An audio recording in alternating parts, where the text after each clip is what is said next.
We deduce because somebody has to do it. When they love you and when they tell you you are the best mother in the world. Yeah, this is it. This for us the best part. We're in it for the kids.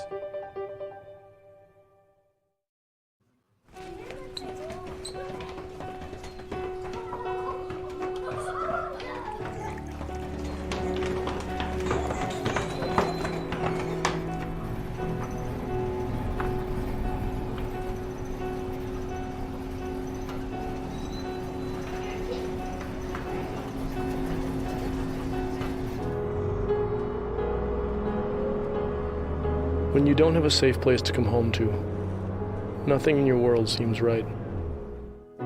This is a place where I don't feel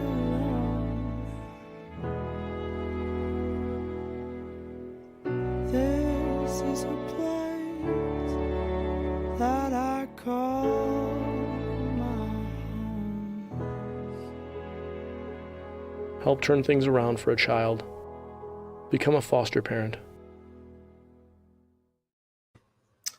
This is Fostering Legacies, and Denise, how are you doing today? I am doing fantastic. How are you, Steve? It seems like it's been forever. Yeah, where you been? Oh, well, I took a little trip to Japan. Japan. That's not a Yeah. little trip. That's a big trip. Oh, it was amazing. It was a big trip. With 4 kids, it was a big trip. Wow. You went to Japan with 4 kids for how long? So we were there for about 2.5 weeks, and we covered Tokyo, a city, and I'll get this name wrong because this is where we stayed, one of the cities we stayed, but Shiba and Kyoto and Osaka. Wow. Beautiful. You take lots of pictures? Oh yeah, I took lots of pictures, some videos. Really excited about it. Wow. That's fantastic. And we'll have to talk about that maybe in upcoming shows. This is Fostering Legacies. I'm Steve. That's Denise. We're here every Monday night. Denise is located in Texas, and I'm in New York / Florida, Florida / New York. I bebop back and forth. But Denise, I mean, you have children. You've been through the foster care system like I have. Why, for our new viewers out there, why is it important for you to do this show with me, but also to empower others along the way? Well, in foster care, it seemed like I was alone. Even though that, I knew that there were other foster children. I lived with other foster children, but it just gave me a feeling of being alone because I felt like no one else understood what I was going through. I felt like I was just the isolated one. And so I said, you know what? If I have an opportunity to help anybody, whether it even is the parent, the foster parent, the child, to feel like that somebody understands them, that they are not alone, and I could help them, then I want to do that. Wow. Wow. And you do such great work within the country, within your state, but you also are helping others each and every day. Do you think your upbringing paid a little bit to that? You think you took a little bit of your upbringing to the work that you're doing today as a professional, but also as a parent? I think some of my upbringing did. It gave me compassion.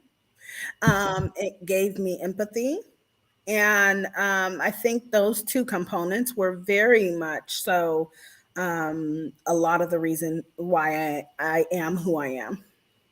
Wow. And you know what? That's what brought us together, because I too went through the foster care system. And our special guest today, Catherine Mannett, just wrote a book, Runaway Home, about aging out. And she's an amazing young lady who is going to have more books come out. But I think her characters are there's a Runaway Home, Catherine Mannett. It's just on Amazon as of Friday. And congratulations to her. We'll hear a little bit directly from her. But I think her characters in the book they're focusing on aging out and what they've done after they got away from the foster care system. And as we started the show off, we still need foster parents. Kids are challenged all across America with the foster care system. There are a lot of great stories, but there are a lot of hardships that are going along the way as well, that we're hoping this show would enlighten and empower others. Mhm. So there's a couple of graphics I want to put up there. We're going to pop up on the screen. You're not going to talk about it because foster children, I think only a small percentage of them are 3% that age out of foster care will go earn a college degree. What do you think of that? I think those are horrible numbers. I mean, but don't get me wrong. Let me just say this. I don't believe that, people have to go to college in order for them to be successful and live a fulfilled, good quality of life. However, we have to ask ourselves, is this because foster children don't have the opportunity that will allow them to go to college? Yeah, those any number below 10% on anything is something you should really look at, and 3% college and no college, that implies that there are challenging situations that are there, that sometimes as a foster child you're in survivor mode, and that it's hard to plan for the future because you don't know what that future is day to day. I agree with that. When I was in foster care, I really actually, there was no, I didn't start really thinking about my future until after I left.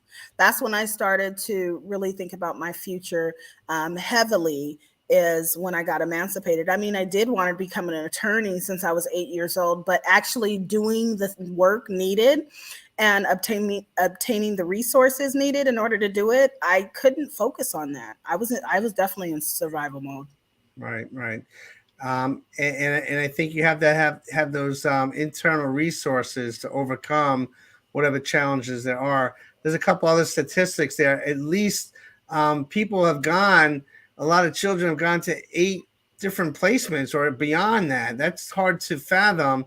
I myself went to 9 different placements, including 2 shelters. So it's hard to connect, making friends, having that nurturing relationship over a long period of time.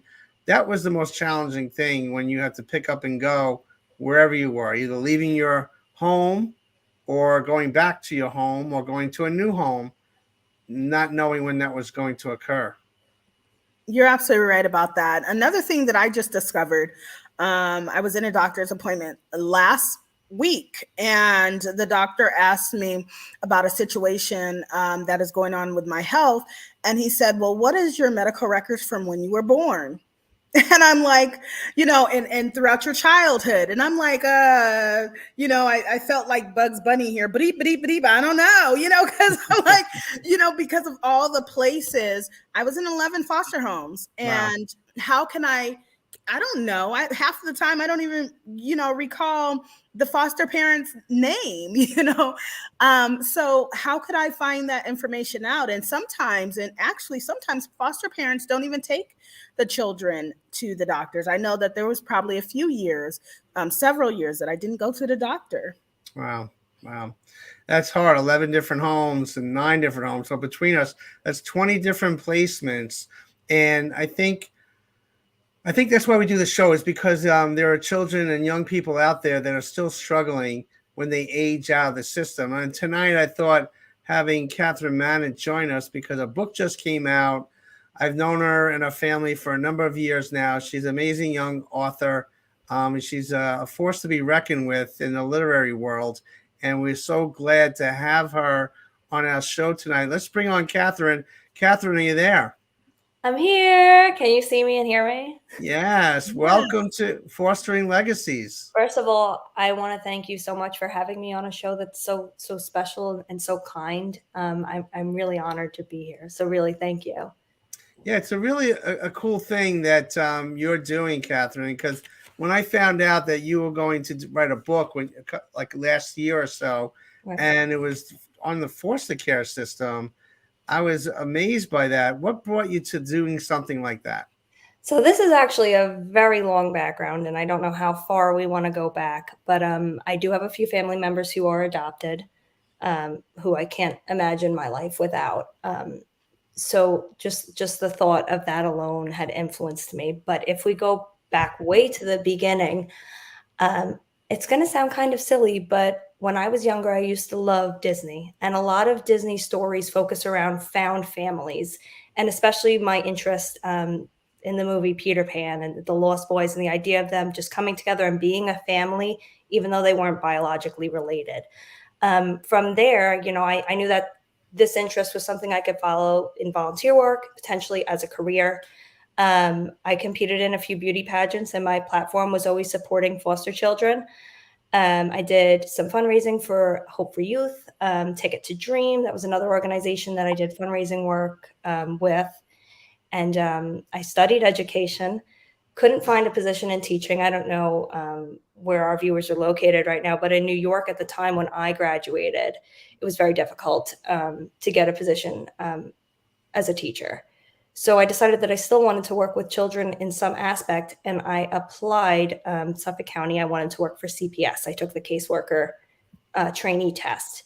When I interviewed, I actually wound up being in adult protective services, which is very different. But I still get to help people every single day, adults as opposed to children. But sometimes these people can be individuals who have aged out of the foster care system. And just through my career work, I've seen some issues, that come about in our community. Homelessness is a huge issue. As you can see with the foster care statistics, 3% of children, now adults, who age out of the foster care system get a college degree. It's disheartening to see statistics like that. So this is always something that I've been interested in for a very long time. And I've always been very imaginative. So I'm like, you know what, let me put a slice of life, something real down on the pages, and create these characters who are going through something like this. Wow, that is inspiring. Now you've done work with CPS, working with kids and families, adult APS, protective, APS. not CPS. I applied.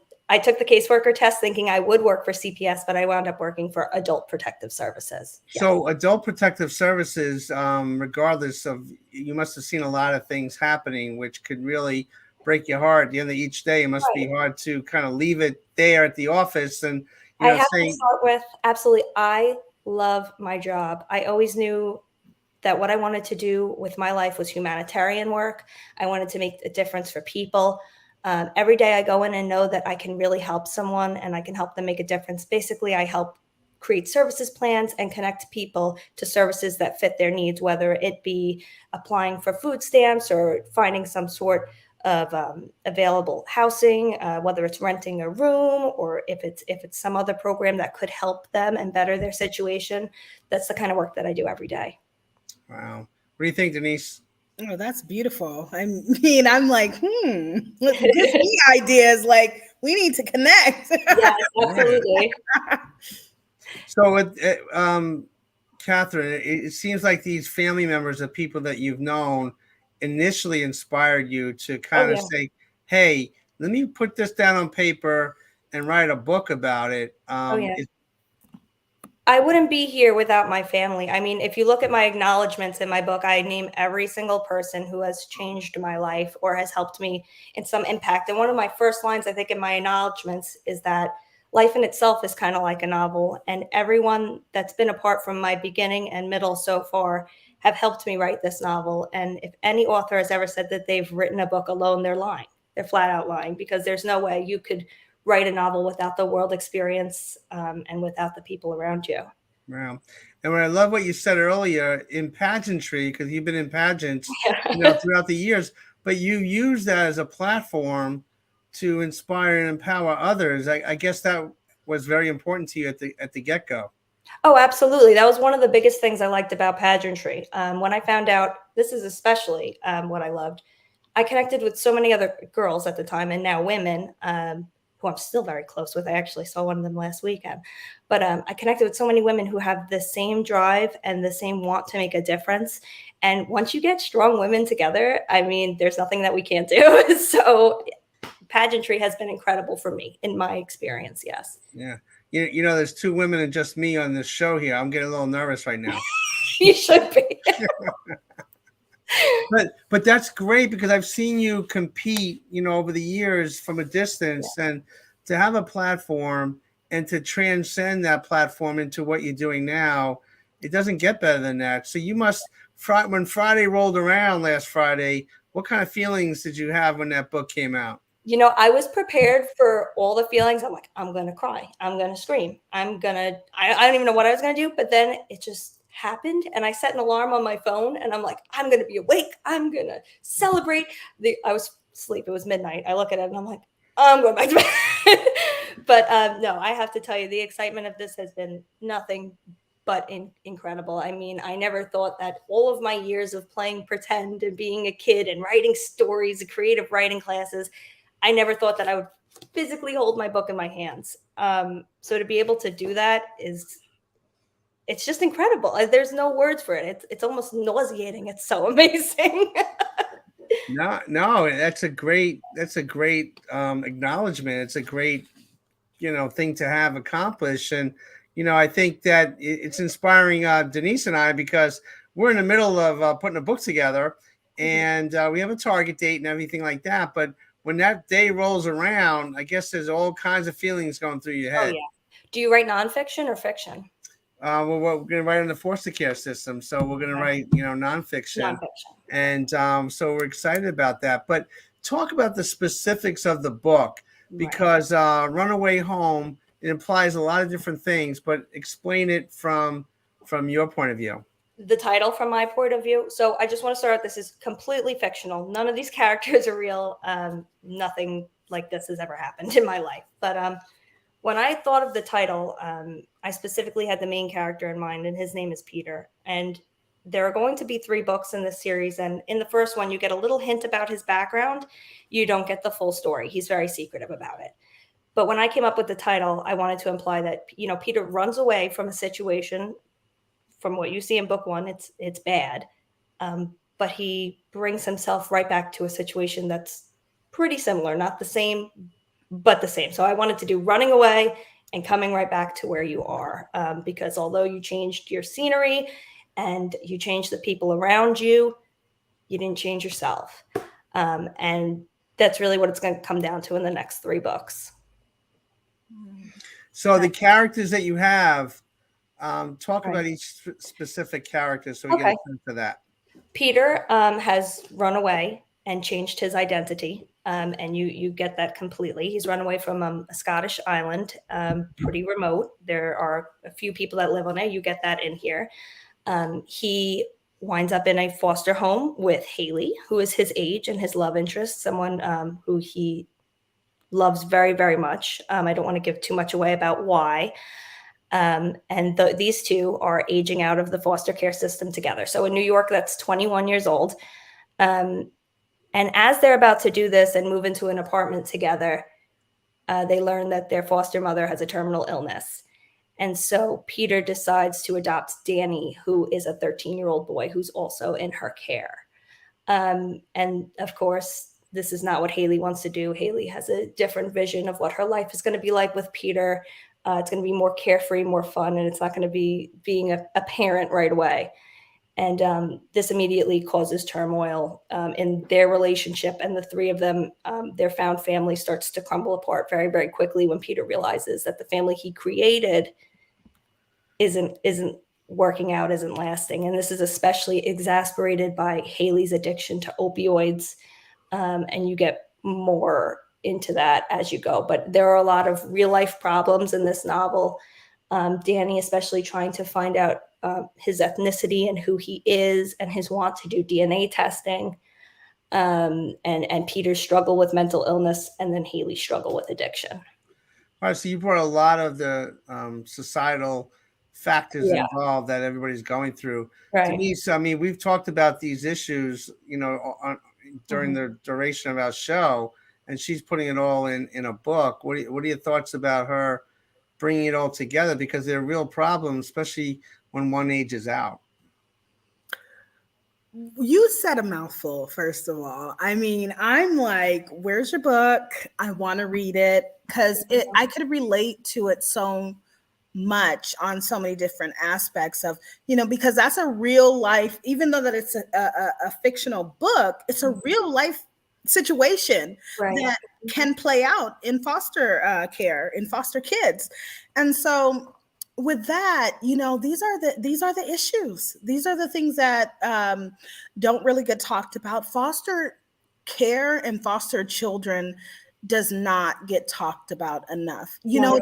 It's different when it's adoption, because the parents usually say, okay, well, we're going to adopt this child. So even after the age of 18, I'm like surprised, because New York 21, I wish I had 3 more years. I got emancipated at the age of 18, but whether it's 18 or 21, the people that have been adopted do say, okay, this is still going to be my family going forward. I'm still going to have the support. But the foster children, a lot of times they're just like kicked out on the street, and that is that. And it's really sad. It really is. And the lack of programs for those who have aged out as well, and support, it's very limited. And I really wanted my book to focus on that. And another huge topic that I focus on, which is something, I've seen in my own experience living on Long Island, is homelessness and the price of housing. And actually, he's the bad guy. He's the villain. His name is Tristan in this book.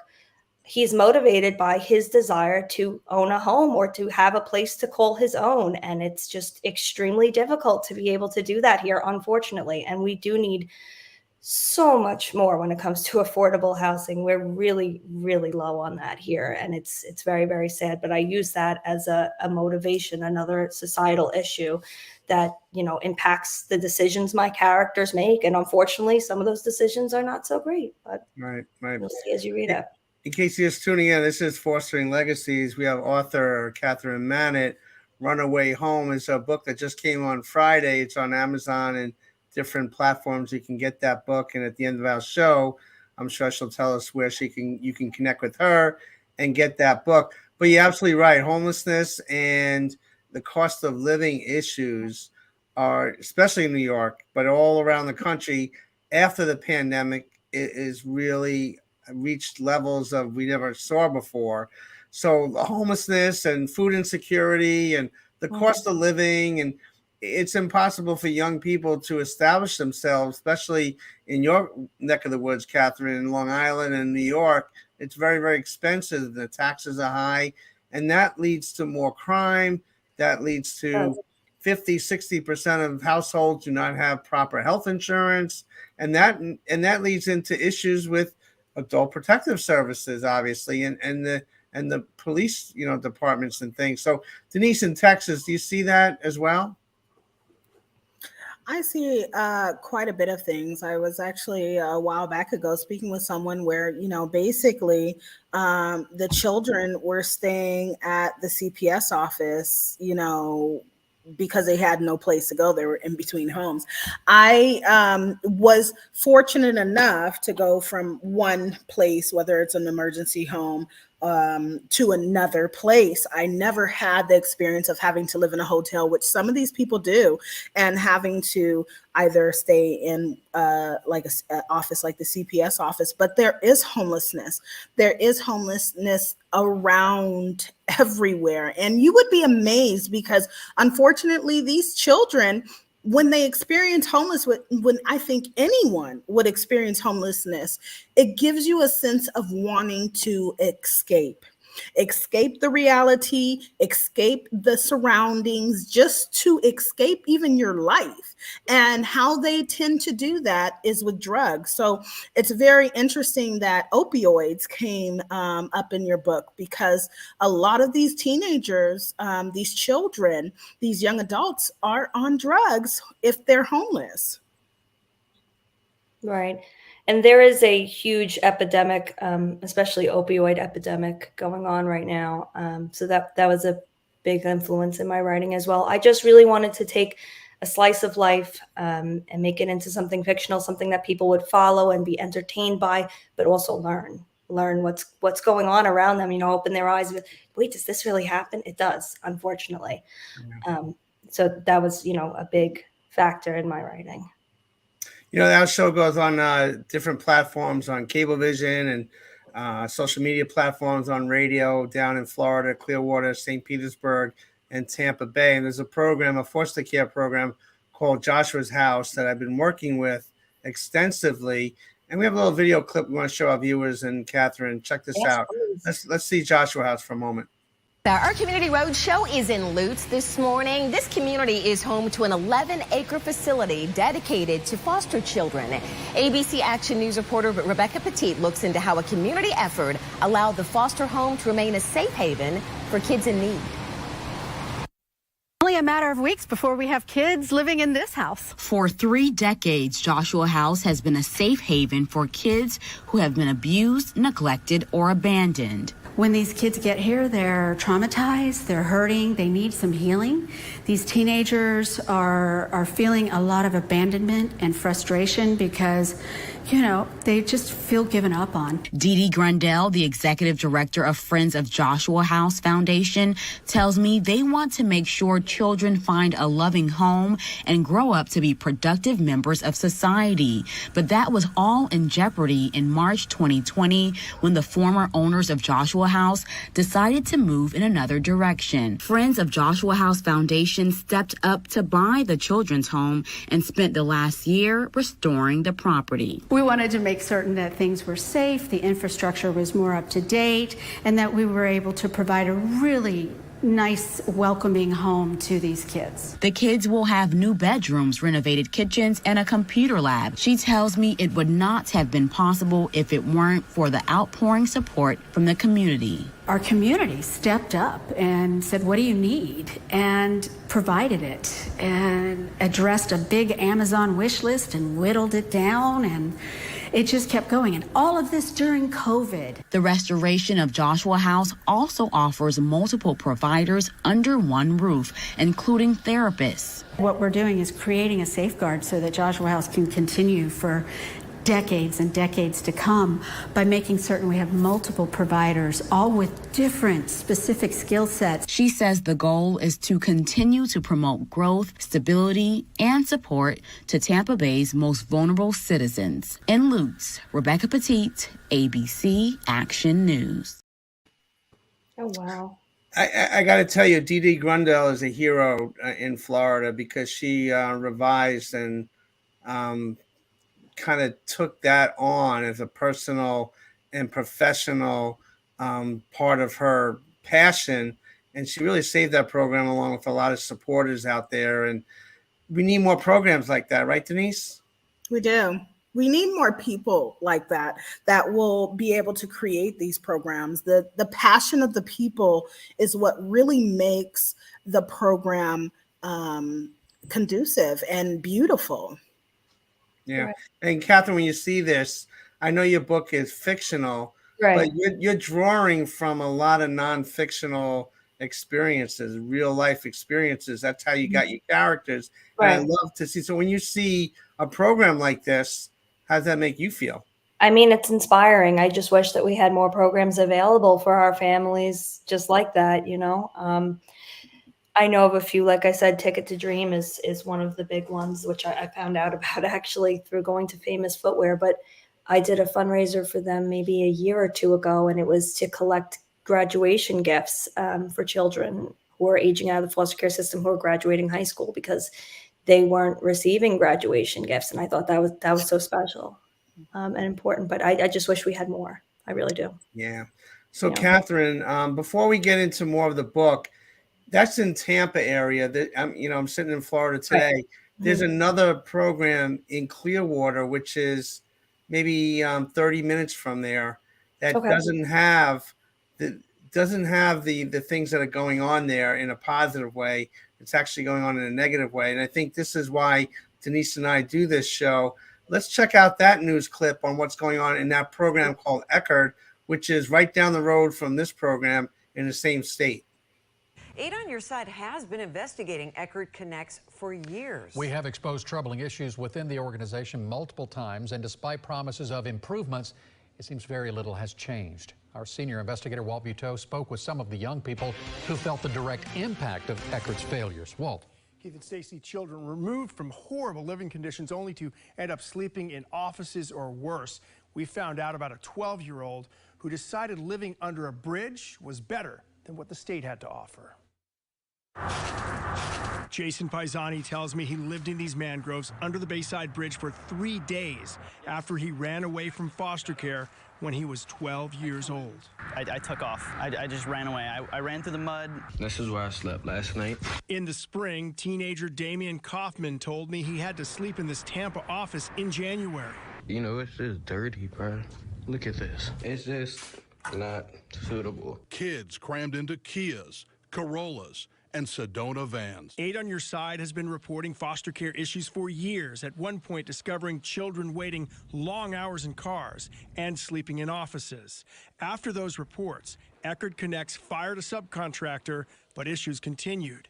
We obtained this recent message from an Eckerd staff member who told foster parents, "We are back to having a staggering amount of kids. We are so desperate that even if you could help with a placement on a couch or air mattress, it's something we would like to discuss." An on-camera interview with Eckerd's chief of community-based care was canceled this week after the state and the agency announced the current contracts in Pasco, Pinellas, and Hillsborough will not be renewed. These kids are coming to us with some serious problems and trauma. Eckerd's former chief, Chris Card, talked with me in March. We have limited resources in what we can invest in, but we're doing everything we can think of. Few disagree with Card for blaming limited resources, although last month, the state alleged Card's annual salary of just under $240,000 was over the cap for state-contracted social service agency executives. No matter what's to blame, Paisani came forward hoping to expose the damage of what he claims was abusive treatment. I hate myself. I think I'm a horrible person. I'm too violent. I'm too angry. I lash out at everybody. I can't help it. And hopefully that with the change coming to the foster care system, that the kids won't have to suffer like I did. And Card told me the agency worked with thousands of children, but in his opinion, the most difficult issues involved 10 to 15 placements a night. Well, and what's clear here is the high demand for placement, the need for foster care. I'm wondering, is there another agency ready to step up and help? It's a great question, and it's a big need, but the answer so far from Eckerd is no. Its subsidiary was said to be the only bidder for the Hillsborough County contract that's up in June. No answer yet from DCF to our question about other bidders. But again, not many agencies do this sort of work. And we're told it's not profitable, not that it should be, but in this case, Eckerd was not able to make things work out, apparently. All right. Thank you, Walt. Okay.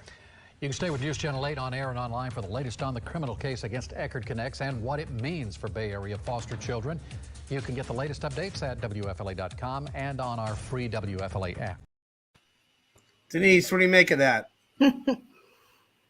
I don't know if I mentioned this on a show before, but when I was about 14 years old, I decided to run away. The reason why I decided to run away is because the foster parent that I was staying with, my foster sister, got into an abusive relationship and got basically a broken nose from her at the time significant other. She had 2 black eyes. It was just horrible. You know, I remember, trying to protect ourselves with weapons so that just in case he came back, because he was threatening to come back, that we would be okay. And so what I did was I ran away from home and I stayed out for, my goodness, like about a week. Actually, it was probably more than that. And just not to say too much about my experience on the streets and, outside of the home of foster care, it was definitely a challenging time for a 14-year-old girl. It was not the ideal situation. And at the time, the only reason why I didn't go back is because they told me that I would have to move. Once you are considered a runaway, they have to, I guess, take you out of the home that you're actually in and put you in another one. And so one of the things that I really admired about that young man that was speaking was that he realized that he was full of anger. He realized that he lashed out on people for no reason. And he wants to have a better outcome for the rest of the people that are still in foster care. In the midst of things, there's not a lot of children that realize the damage that's been done to them. It's not a lot of children that are aware of their trauma. And so for him to be aware of the trauma and want something different for the children in there was very admirable.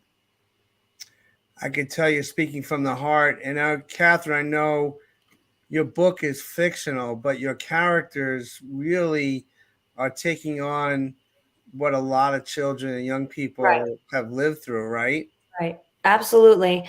Like I said, I wanted to put a real slice of life into this book, that it would not only be entertaining for people to read it and want to read more, but that they could learn about some of the problems that not only children, that adults are facing in our community every day.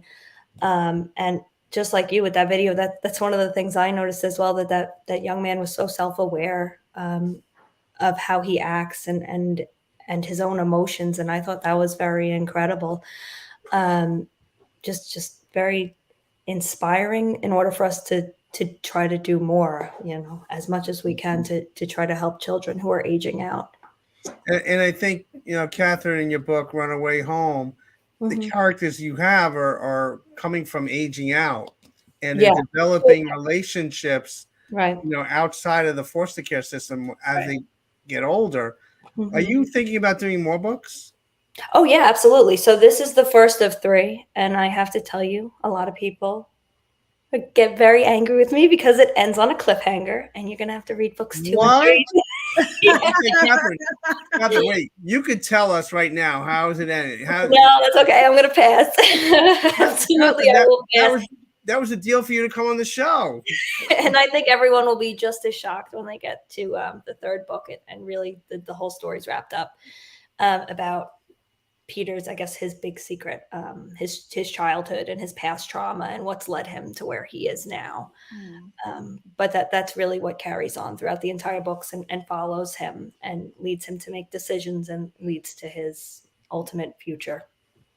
So this is not one and done for you. You had a vision. You had a vision of how you were going to do this, right?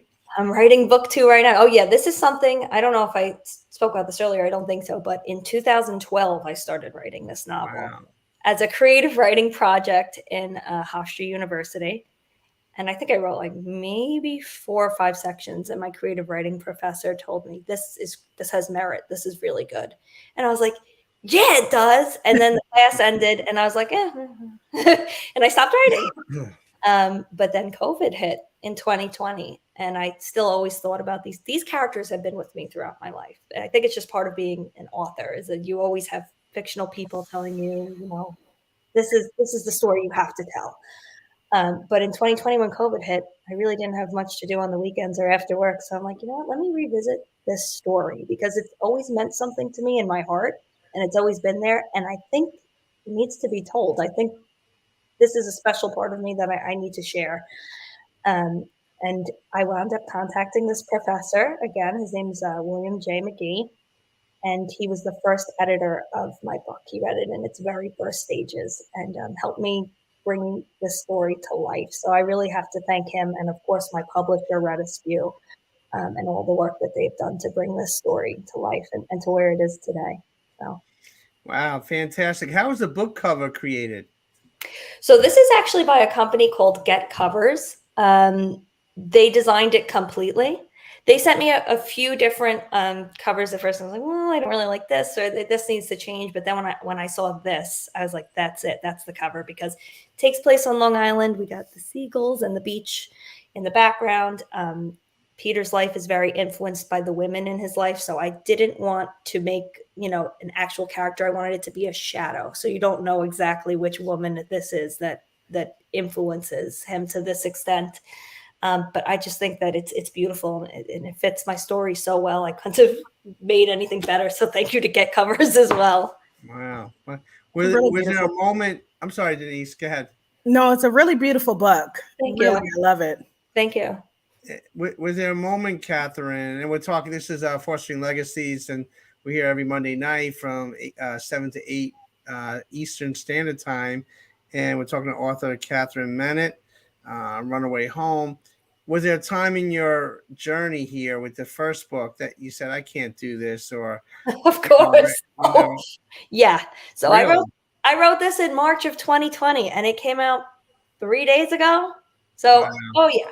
I mean, as an author, just talking about that process is mind-boggling because we call it the query trenches. So you're sending your manuscript out, a synopsis to all these agents and publishers, and sometimes you're like, I worked on this for a year, and then you send the email and you get a response right away. Thanks for your submission, but it's not right. It's like you didn't even read it because I just got the answer from you within a minute. That you didn't even try to read it. Right. So after about a year and a half of sending these submissions, going to different conventions, I finally got a publisher to pick up this story and to believe in it as much as I did. So that was the roughest part because, in my own head, I'm thinking, does this actually have merit? Is this actually something people would want to read? It doesn't seem like it from all these rejections, but it's all worth it now. So to future authors who are going through it, keep at it because I know how rough it is and it will continue to be. So now I'm just at a different stage of it, but absolutely. There has been many times I was like, this is not working out. And when do you do your most writing? In the middle of the night, or every time you're in the car, you're in the shower? I mean, what's your secret to your success there? The physical writing was not in the shower. The physical writing would be probably right before dinner, honestly, and then go into my room after dinner and do it. And on the weekends, Saturday mornings, because my husband's still sleeping, so I was very quiet in the house. But I have a certain process. The actual process of hearing my characters and seeing them and letting them tell me their story, that happens a lot when I'm driving, when I'm laying in bed, when I'm in the shower, just when I'm at a quiet space where I can hear these voices clearly. And it sounds very strange to people who aren't authors, but I think everyone who is a writer can agree with me that they talk to themselves and they are able to not only watch people from a distance, but try to understand them from that distance and then try to share their stories in a fictional or no matter which way it is, in a way that comes out as authentic and a way that comes from your heart. So there's just been so much that writing that I've done that's just not on the page. It's all in my head. And then when you sit down in front of the computer, oh man, what did I think of today? Because it was good. And now I don't remember it. But Wow. Denise, fascinating, right? The book just came out, and I think her characters and the way she's presenting the book really hits home to our show a lot. I did too. I'm very fascinated as to the characters, and I could relate to what you're talking about. How you could actually see and hear the character and allow the character to tell you their story. I have something a little bit similar because I am a seer. We're not going to go through that, but on the show, but it's something similar, and I get my ideas while I'm driving and in the shower, close to water, quiet spaces, during meditation. And so one of the things that I want to ask you about your book is that do you have to, is it something to where you are stepping into the character? Absolutely. Oh, that's 100%.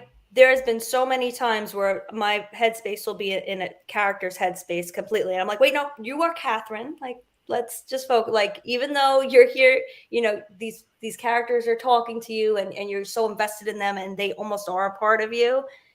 You have to be center yourself at other places and times and work. But absolutely, no, that is a big part of being an author as well. That's wonderful. And Catherine, how's it important for your family, the support that you've gotten from them? How important is that to you? Well, I don't know if you saw, but my dedication on the inside of my book is for my cousin, Christine. So she's my best friend. She's my sister, really. She means the world to me. And all the years of us growing up and playing pretend and imagining and writing stories, texting ideas to each other. I mean, that's why this is dedicated to her, only because me and her have such a special bond and we've created fictional worlds of our own growing up. And she really was a big encouraging factor of me being a writer. But of course, my parents as well, my husband. If I didn't have the support that I had from all of them, I probably wouldn't be writing a book, let alone anywhere. I feel like, I can credit a lot of my accomplishments to all of my family and friends. Wow. And what's the game plan for the next coming books? And what's your thoughts there? I'm writing it right now. I'm about 75 pages into it. I'm hoping that it will be out by 2024, but I don't have any specific dates. Right now, I'm just working on marketing this and getting this story out there so that people will want to continue to read and want to read book 2 and continue on. I want people to be invested by my characters, and I want them to wish for the best for them and to root for them. And I'm hoping that's what's going to happen with book 2, and I'll get more people to pick up the next book. Wow. I'm curious to know if that with this book, is it something that foster children could read and really see themselves in and get some kind of hope? I would say those who have aged out of the system, absolutely, because it is geared towards adults. I have to be honest, it's definitely an adult book. There are some topics in here and language that I wouldn't suggest it unless, a parent read it first and then said it was fine. I'm not monitoring what anyone's children can read. But I would say that new adult is the age category for it, which would be ages like 18 to 25. That's interesting because we've on this show we've seen a lot of young people when they age out. When they age out, there's nowhere to go. They have to kind of create their own world, and it seems like these characters have been in your mindset for a long, long time, creating their own world. And I think even though it's fictional, you're taking a lot of real life situations to make those characters. So it's impressive how they stay with you and they're a part of you. Right. Oh, absolutely. Absolutely, they are. And I know that they will continue to be even after all 3 of these books are done. I mean, I could probably just the world that I've built in my head with this, I could probably write 8 books if I wanted to keep the story going. But right now I'm limiting it to 3. That's right. That's where we're cutting it off. So. That's right. So what is your marketing strategy? What's your plans to get that book out? Well, I just hit 7,000 followers on Twitter, so I'm very excited about that. Nice. I don't know where that came from. That was out of left field.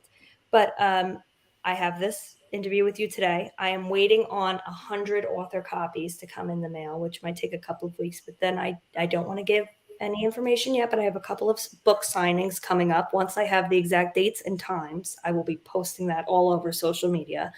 I'm hoping to get on more podcasts, and I'm hoping to just word of mouth is one of the biggest things. So if you read my book and you love it or you hate it or whatever you think about it, tell everyone what you thought. So it helps me no matter what.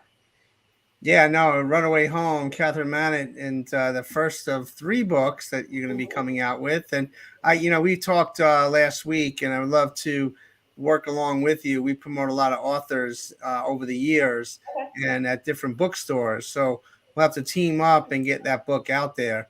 And Denise, what do you think? You want a copy of her book? That's what I was just going to ask. Where can we get this book? Right now, it's Amazon available only. So you can go on Amazon, you can order the physical copy, or you can get the Kindle copy. I do want to point out Runaway Home is the series, and the subtitle is Tempered. That's the first book is Tempered. The second book is going to be Shattered, and the third book is Mosaic once they, come out. But if you just type in Runaway Home, you might get some other results because there are a few books with that name. But if you type in Runaway Home Tempered, the book will come up right away. Wow. And Catherine, how can people contact you directly? I'm always on Twitter. So if you message me on Twitter, I'll probably see it immediately. My Twitter handle is @Catherine Minette. I also have a Facebook page under my name, Catherine Minette.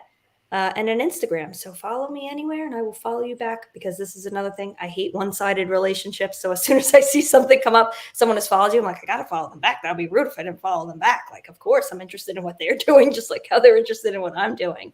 Wow. So please contact me. Yeah.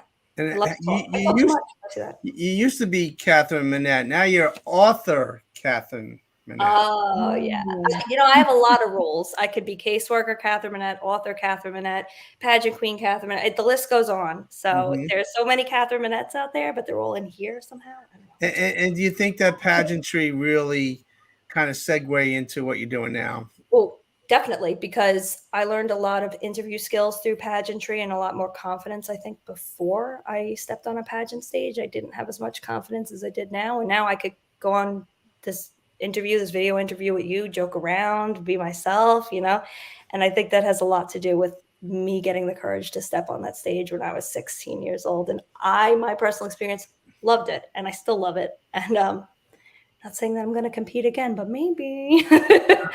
Well, I can see you were very comfortable, because before the show you were taking selfies backstage, I know. I was like, let me, because you know why I thought was so funny about it? I'm like, I love video interviews because I'm wearing my pajama pants. And I want there's some behind the scenes of me in my pajama pants. I got a button-up shirt on, so I'm pretty dressed. I'm good. Catherine, you're a beautiful soul and you're a beautiful person. And the work that you've done to help others in all facets of your life, and having this book come out. And I'm sure a lot of the kids and the adults now that are aged out want to get a copy of this, the foster parents, the agencies. We're going to help you along the way. Denise and I have a couple events planned for this summer. We want you, I can speak for Denise. We want you part of it. I think it'll be a great kind of way to help promote the book, but also to help those kids and adults that have aged out as well. And it means so much to me because this is very close to your heart. This is lived experience for you. And I just really thank you for welcoming me in, to this show with open arms and for being interested in my book. I really can't tell you how much it means to me. It's very special to me. Denise, you have the last word.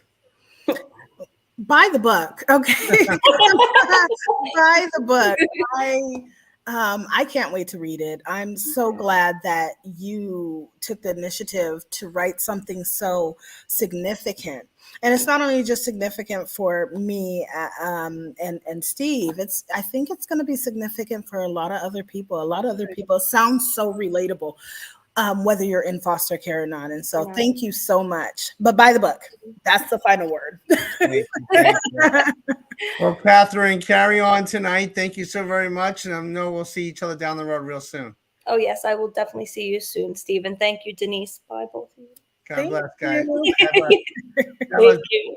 Thank you. Denise, what do you think of Catherine? I'm so glad that you had her on the show, that we had her on the show. It's, me, I'm an author and myself, but you really do have to have the passion, the vision, and see and experience the characters. And, just as she was talking about the book, and, I wish that we had more time because I wanted to ask her about the different titles that she has for the other books.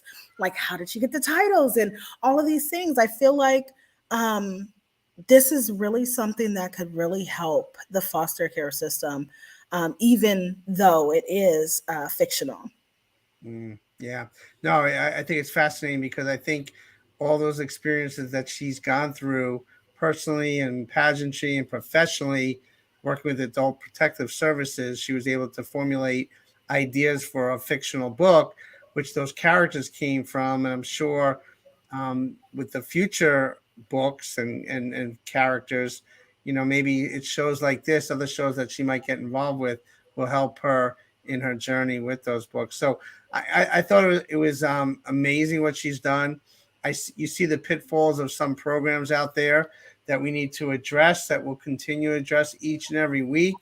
And I'm thankful that we've joined forces and to share our experiences within the foster care system and to help empower, inspire others, and because it's greatly needed. And like you said earlier, they're like the invisible population, because they could other kids or other people are going through things can hang their hat on an agency or a program like the Boys and Girls Club or a church or a synagogue or something. The foster care kids are in the hands of social services. And as you saw earlier, some programs are just asking parents if you have a mattress or a couch. And we can't get to that level. So that's why our show and other shows like this are so very important. So true. So true. That was surprising to me. But I could see how that could happen. And one of the things that I know is that that's just an open door for creating more trauma and unexpected events to happen for children. Yeah, yeah. Well, Denise, we're going to get back on track here. We have a couple of other great guests coming up, and we're going to focus in on some other states and their foster care system as we move along. And we have a couple of announcements to make. We're going to do some programming over the summer.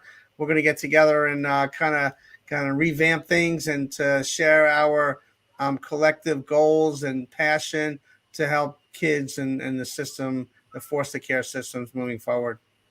Yes, I'm really excited. Yeah. Well, Denise, thank you so very much. You're wonderful. I can't wait to hear more about your trip to Japan. This is Fostering Legacies. We're here every Monday night from 7 to 8 Eastern Standard Time. And next week, we'll have another outstanding guest and great show. Denise, thank you so very much. Thank you. Have a good night, guys. Thank you for choosing us tonight to watch and to learn about Catherine Manette's book, Runaway Home. God bless.